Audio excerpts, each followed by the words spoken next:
I egg them on every year. Please re-release these. Because we basically bought, I think, like the last 10 or 12 that they had. And then we keep finding them on Reverb and I keep buying them.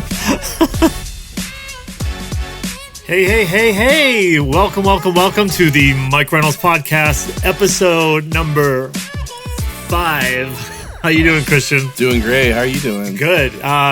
I'm Steven Ruda. And I'm Christian Miller, and we're here with the Cinco. Blew that intro. So we need to think about what we talked about on the last one just for maybe a split second and tie it into what we're talking about today. Yeah, so we were back in 2017. Yep. Big year for Mike Reynolds. And there was a happenstance that allowed you to go to NAMM. That's correct. Yes. So we were out at NAMM for MXU. Over at Saddleback, talked about that before. Mm-hmm. But then first time at NAMM. Yes.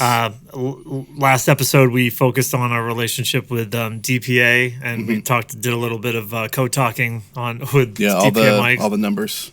Yeah, so everything's about relationships, both with customers and even in this case is vendors. So one of the three we met, obviously DPA. Earthworks we'll talk about probably on the next one, but this one I wanted to give our lovely friends out at Mojave some mic time, if you will, or some story time. If you couldn't tell by our beautiful podcast mics this week that we're spotlighting Mojave. Yeah, so hey, we're not sponsored. We sponsored ourselves. Yes. Sponsored by Steven's personal mic locker. That's a no. Yeah, I was sponsored by Mike Reynolds. That's a whole nother thing. So Mojave did some light research on them before. A lot of their mics were kind of out of my price range, to be honest. They have some really nice offerings. And I mean, they're priced fairly, but just where I was in that season, I didn't know how they were going to fit into our inventory. Didn't realize like people would even want them. Just didn't know. Yeah. However, I saw them in their little booth. They usually have a fairly small booth, maybe like a 10 by 10. And I just walked right up to them and introduced myself and told them what I did. I could only talk about it so much because we didn't do much. I think we grossed like $25,000 in the previous year. That's crazy. So it's not like I had a lot of clout, but the name kind of held a little bit of weight. Yeah. Anyway, that was all it was an introduction. I had no idea where that was going to go. As you can see, it worked out really pretty well because we're talking on some hobbies today. Before we get too far, which one are you talking on? I'm on the MA 200. Yeah. And you? I'm on the 201 FET. Yeah, very good. And we'll talk about what is like, not Bubba Fett. We'll talk about Jenga Fett, right? We'll talk about what that is, what that means, talk about some more of their mics as we kind of get into the story here. But that was January.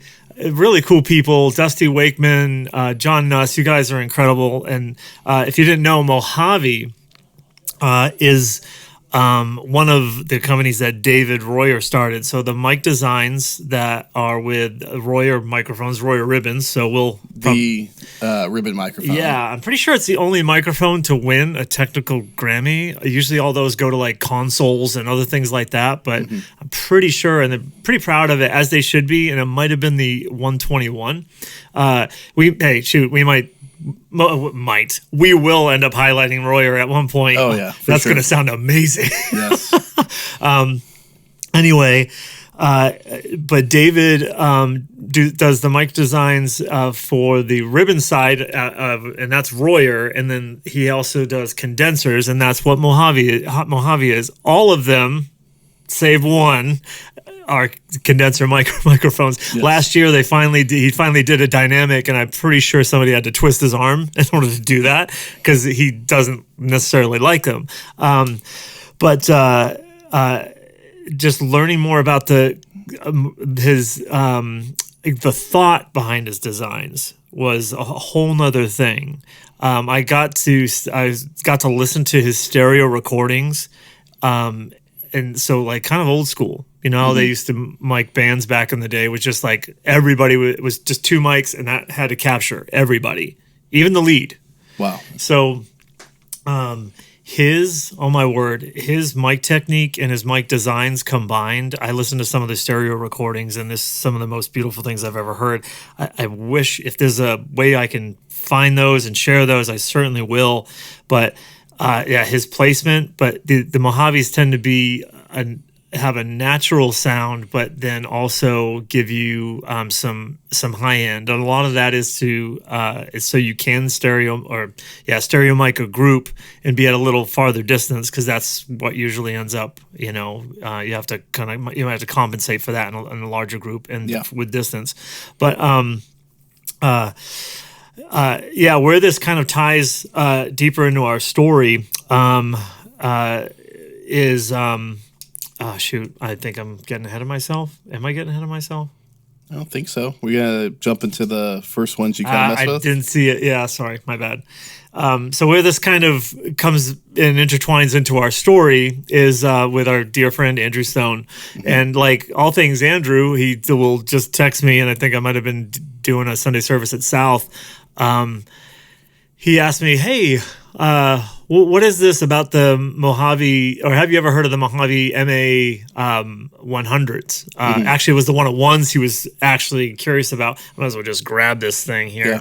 But this is a MA 101 FET, so it's got a big fat transistor inside this. It's a chunky boy. It is. I don't know. I might plug it in later, but these were popping up on drum kits on tour. Specifically, I want to say Pooch was one of the ones to. That's as far back as I've traced it. Him using it, Chris Raybould, another guy, and then what brought it on Andrew's radar was Zito. I think that was on the second MXU podcast. He mentioned those, and I was like, hey, awesome. I'll find it. Of course, I'm doing all my research on all things Mojave right at that moment. And I was like, hey, bad news. The 101 FETs are no longer made. Yeah. And man, if you tried to find, and if you still try to find the MA 101s, they're super hard to find in the secondary market. So like eBay and Reverb. Yeah. I lucked out. That's where I got that.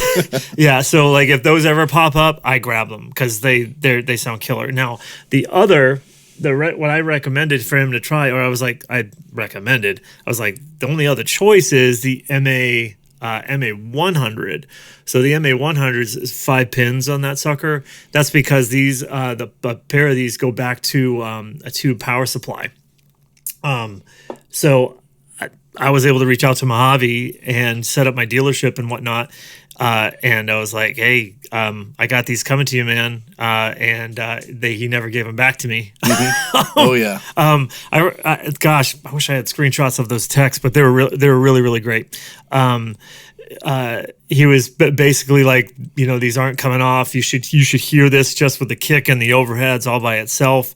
And it's pretty killer. That kind of kicked the door open with our relationship to Mojave. Like I was talking to you about, before. I didn't know where they were going to fit into what we needed, but of course, when Andrew would do stuff, it would at least cause curiosity. It's not like everybody was going out and buying these as soon as he said he was using them.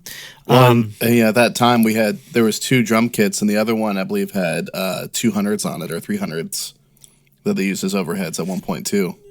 Well, he wasn't an overhead guy. Yeah, until that. Yeah, that's right. Right. Thank you. It was all under mic'd. It was always under mic'd, and that's what shocked me. I was like, whoa. Yeah, all the cymbals. When somebody like that, who in my mind kind of done all, see all, or whatever, when that showed me Andrew's like still learning, eager to learn, willing to learn, and expanding. Yeah. His drums already sounded pretty dang good. I don't know. This added another dimension of fullness to that kit, especially because you could turn almost everything off other than the kick drum, and it sounded pretty good all by itself. And he'd play that back at MXU. I remember specifically at MXU Chicago, him playing that back, and people were like, "What the crap?" And him talking about his positioning and all that stuff. And Mojave was, kind enough to jump on and support us supporting them, and so that's like before we even showed up in the room. But it allowed me to dive deeper into the Mojave lineup overall. Yeah. And so we can park there for a little bit and talk about that stuff. So, as we mentioned, all things Mojave they're all condensers except the one dynamic, which is the MAD, and it's a pretty dang good sounding handheld. I should have grabbed one, but we do a little highlight on that sucker. We shot that a few weeks ago, so we've highlighted that one pretty good. But they're mostly known for these large diaphragm condensers. They don't make the small diaphragm condensers at the moment. I egg them on every year. Please re-release these. Because we basically bought, I think, like the last 10 or 12 that they had, and then we keep finding them on Reverb, and I keep buying them. So let's say, someone who's new to Mojave, maybe you've never dipped their toes into that kind of pool, what are they looking at when they're getting into these? Is there a comparable mic to kind of some of the styles they have? A lot of them look the same. Mm-hmm. Because they're all large diaphragms, so they have the same body shape and stuff. Yeah, and we could throw these like pictures of them up, other than the ones I'm talking on. So obviously you're on a 201. I'm on an MA 200. Mm-hmm. The MA 200 comes with a power supply, so it's runs through a tube. That's why mine sounds a little warmer than like Chris's does. Now, it doesn't mean yours sounds terrible. No, not at all. No. So if you're like in the market for like a U67 or a U87, well, the capsule, it's the same capsule as 67 and 87. Mm-hmm. Obviously, they're just different circuitry. Then it's not a blueprint clone or anything of the 87 or 67. So adds lots of warmth. Keep in mind, like tube stuff is usually a little bit more expensive, but also you can't bring this guy on tour and expect it to survive. Yeah, there's a lot more maintenance that goes into having anything with a tube in it. It's just like guitar amps. Yeah. Unless you can bring this on the plane with you, it's gonna get jacked up. But man, oh man, there's something like if you're able to have mics like this out on an orchestra and like on a cello or or an upright, and they're just so dang beefy. So the 200 and the 201, they both are just single pattern only cardioids. Mm-hmm. So full range frequency response or frequency range, the response you can hear just from me more or less talking into it, where this one's warmer, that one's not as warm. Yeah. So the FET doesn't run through a tube and just has a field effect transistor. I think you asked me what a FET stand for, and I said something about an embryo transfer. That's terrible, but from ChatGPT.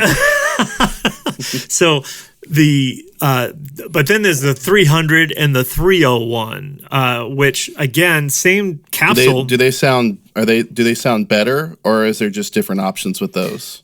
That's a good question. There's different options, so it's multi-pattern. Gotcha. So it's the same awesome quality.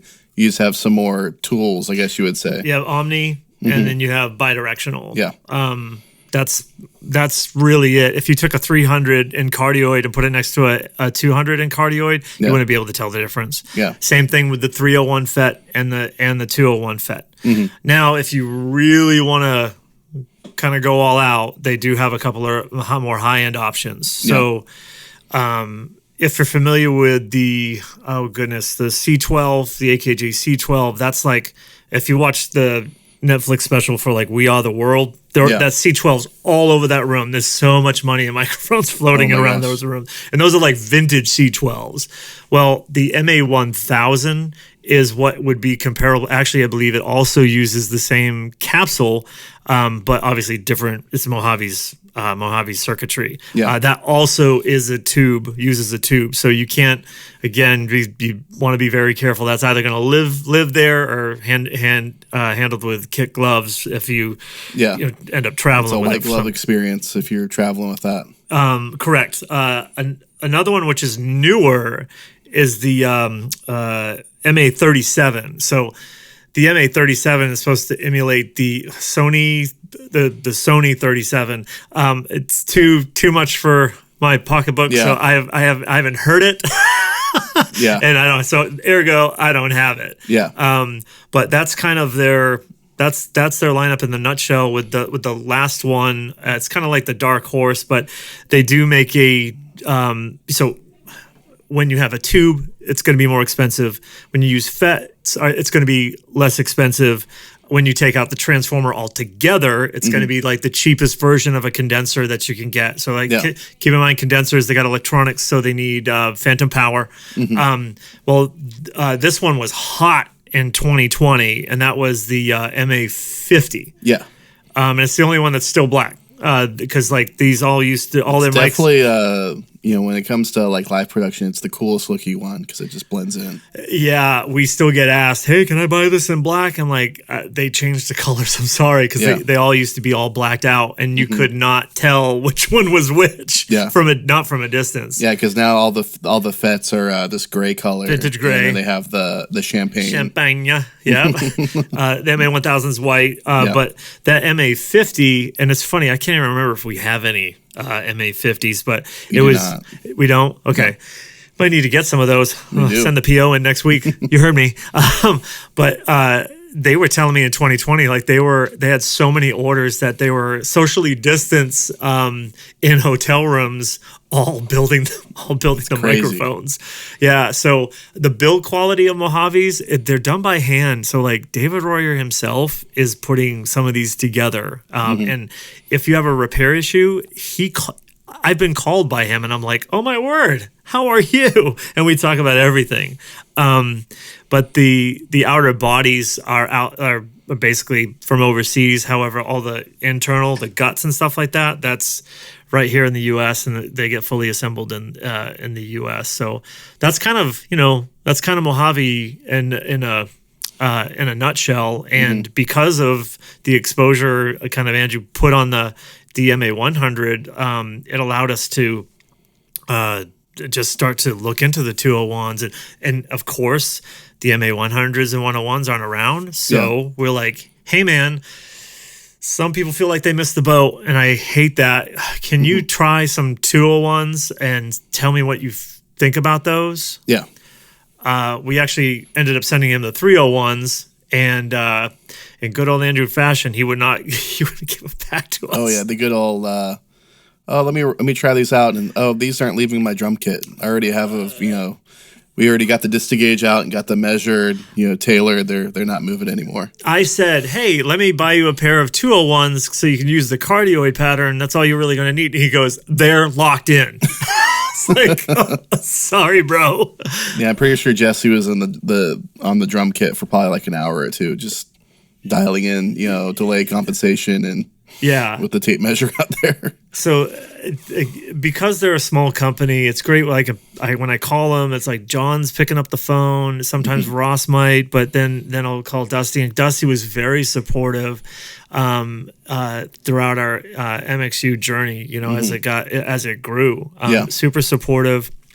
And we were just banging the drum for them, and not everybody bought them or rented them from us. They went other places, and that's fine. We just wanted to help them because they gave us a shot. It was all about giving honor to the people that gave me a chance, gave us a chance, because now we have like a whole shelf dedicated to. Yeah, because in the beginning, it's the bigger mic manufacturers to become a dealer, you have to have a lot of money moving through to get that kind of status, and so.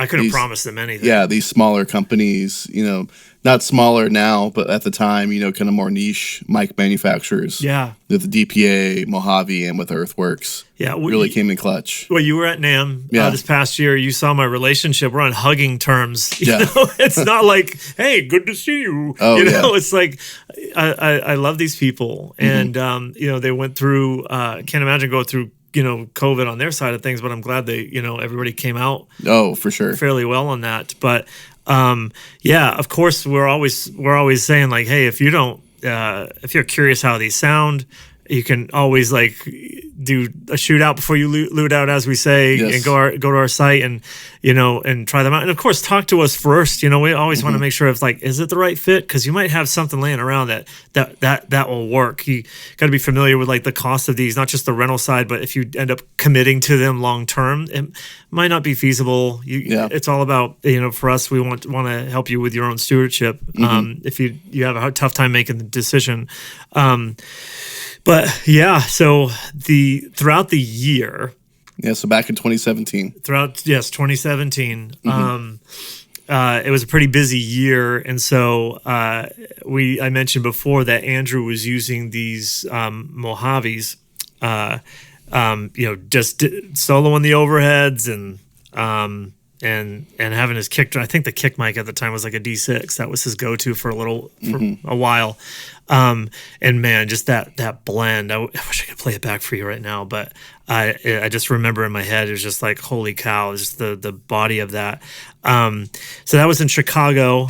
Some great memories there. I met Alan from DPA for the first time and reconnected with a good friend that I met in Atlanta the previous year, Tone Stevens.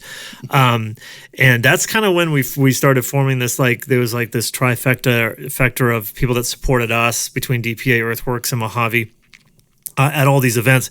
In 2017, Chris, was like my favorite MXU year because we went to all these different cities, and it felt like we were going every other month because of course Saddleback was back in January, but then May hit, and then were you on any? You weren't on the previous two, but you were definitely in, of course, Tulsa. Yeah, I was here for the Tulsa one. That was put to work. Were you shooting film? Yeah, I was shooting film. I was taking photos for Andrew because he realized I don't have anyone to take photos for this. I was like, I'll do it. That's right. So, you got one of me talking to one of our future employees. Yes. Oh yeah, that's so good.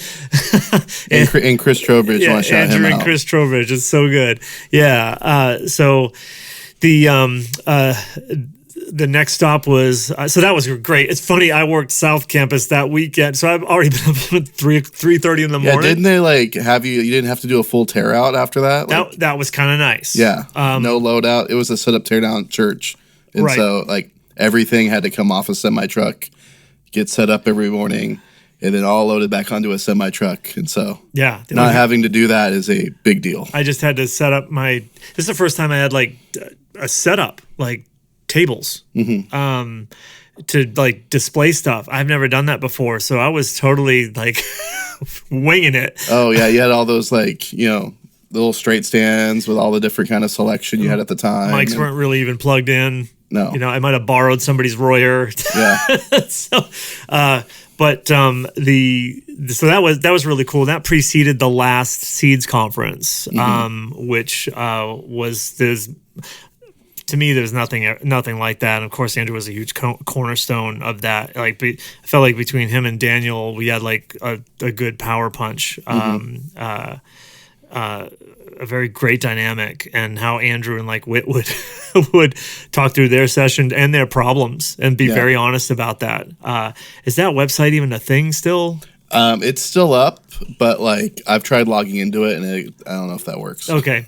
But yeah, Seeds blog. Yeah. Yeah. So the tour continued throughout the summer. The next stop was more personal to me because we ended up going to Boston. And, of course, I grew up 50 miles south of Boston. I was born in New Bedford, Massachusetts, but raised across the river in Fairhaven. And that was really, really cool. I brought my daughter with me. So I was like the first... that was the first like dad-child trip on a plane. So, just white knuckling Maria's hand the whole time. Yeah. But we ended up, what I liked about it, we weren't in the previous churches, Saddleback, and then the Yellow Box at Naperville. This wasn't even close. The churches in New England don't get like that big. Yeah, mega churches are a little bit harder to find. Correct. Yeah. I know. I grew up in them.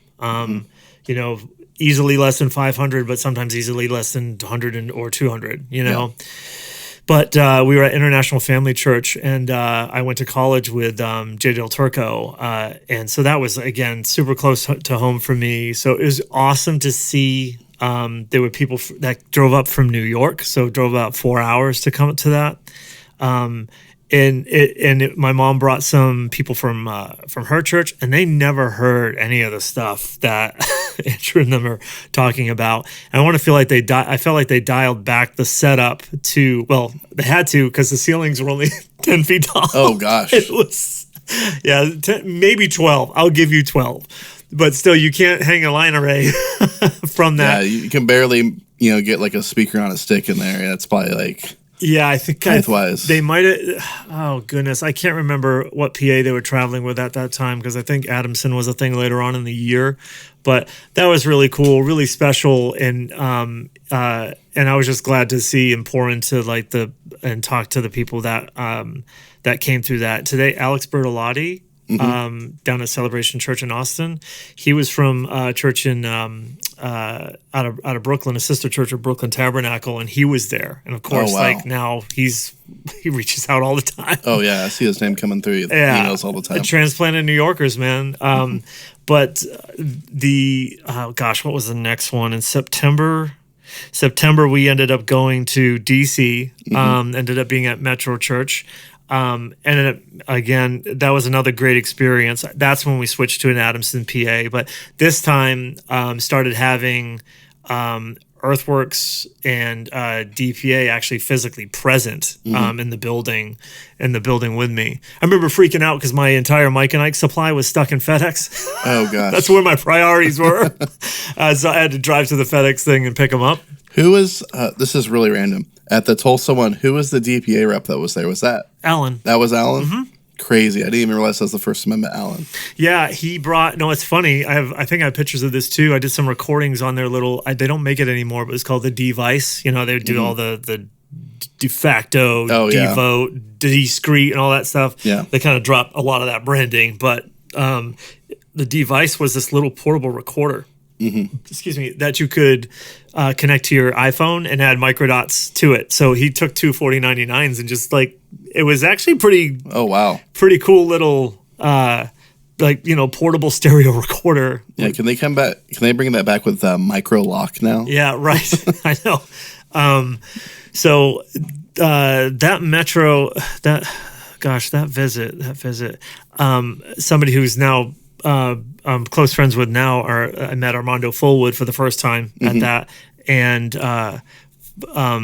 again another great event. Lee, Andrew, Jeff crushed it. The vibe of the room was fantastic, and then the diversity of the people in the room. It looked like Jeff actually made a comment. He said it looked like heaven, and he was spot on. And it was neat to be in the DCT area actually, and I took advantage of hand delivering a rental not too far from there too. I can't remember their name, but I drove up, freaked the guy out. He's like, you're from Tulsa, right? I was like, yeah, but I just so happened to be in DC this week. Gosh. Yeah. And so it was kind of, so every chance I get, I still try to do that, as much as we can. But moving on through the year, so that was August, September, October, that came Dallas and WFX. So we were down at Watermark, and that's right. Andrew had a little trick up his sleeve. I don't know who knew about this. I didn't, but all of a sudden, Pooch Van Druten shows up. Oh yeah, I remember that. I remember hearing about that. Okay. Obviously, it wasn't there, but yeah. Well, we're on a lunch break. I thought he was just coming by to visit. Oh no, he was coming by to more or less critique their mixes. Yeah. Oh my goodness. Oh my word. But for those of you who don't know, is Pooch has done everything and everybody, and so Travis Scott, Iron Maiden, Jay-Z, Bieber, Yep. Katy Perry, I believe, right? I can't remember. But I'm like, dude, and Yeah. he's the nicest guy. But that was really, really cool just to see him and how he reacted, and how the other guys responded to somebody. Yeah, someone that's not like a church mix engineer coming and like, let's really dive into your mix. Yeah. I'm sure that had to feel weird for. Oh yeah. But everybody was really, really gracious. Like, I don't care about your CCM. We're going to get into this. But a big shout out to Watermark, because they've been a customer of ours for a while as well. And so every stop we had, it was like another relationship with the church there. Another stop with the people that were supporting us, Earthworks, and I think this time Scott from Earthworks showed up and was able to be there in person, and that helped me. Yeah, that wasn't just like that helped me build my confidence. It also helped me understand the purpose behind a lot of their mic designs and things like that. It opened a door for me to kind of speak into some of their the purpose in their microphones and some of their designs, or tell them about the headaches we're having with things. Of course, no mic manufacturer is perfect. Yeah. There's always going to be something that's just like, hey, this isn't working very well, or you notice these are coming in a lot. This needs to probably get fixed on another version or whatever. Mm-hmm. But I needed that support, even though we were down there for MXU. There was also WFX was also there. I didn't know what that really was, but I've kind of changed roles, and I was kind of supporting Scott and Earthworks at their booth, because he was rolling the dice and doing that event. So I stuck around. It was kind of nice where he could introduce me to potential customers, whether it's on the rental side or whether it's on the the sales related side. Yeah. But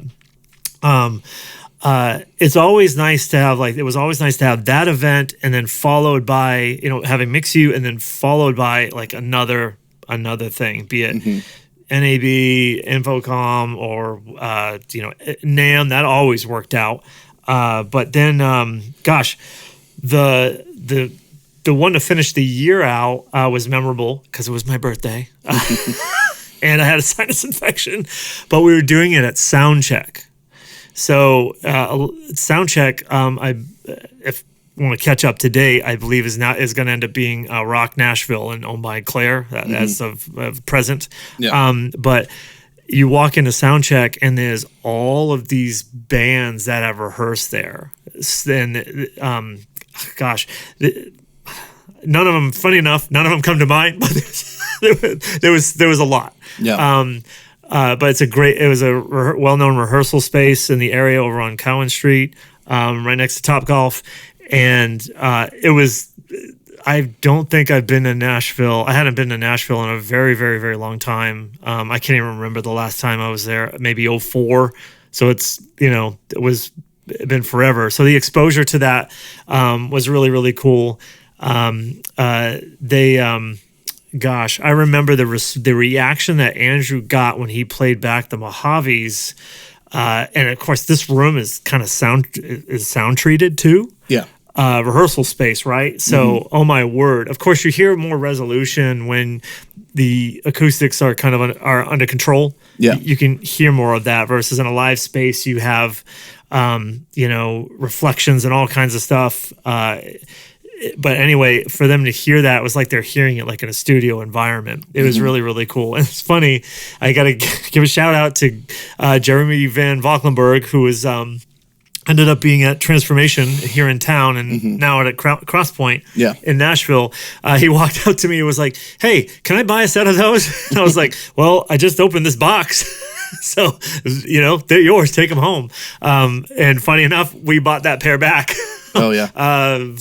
So that was 2017. In 2023, I bought that pair back. Nice. Because, we needed them for something else. I needed quite a few of them for something that was coming up. So 2017 just ended up being a very, very pivotal year. It seems like, as starting as a small business, it was like a big year. And it's kind of like you finally felt some momentum shifting. Yeah. Because, the beginning when you start anything from scratch like that, it's like a lot of grinding, especially at that point, you're by yourself or, getting your first employees at the time or whatever. I'm not sure when Matt first came on.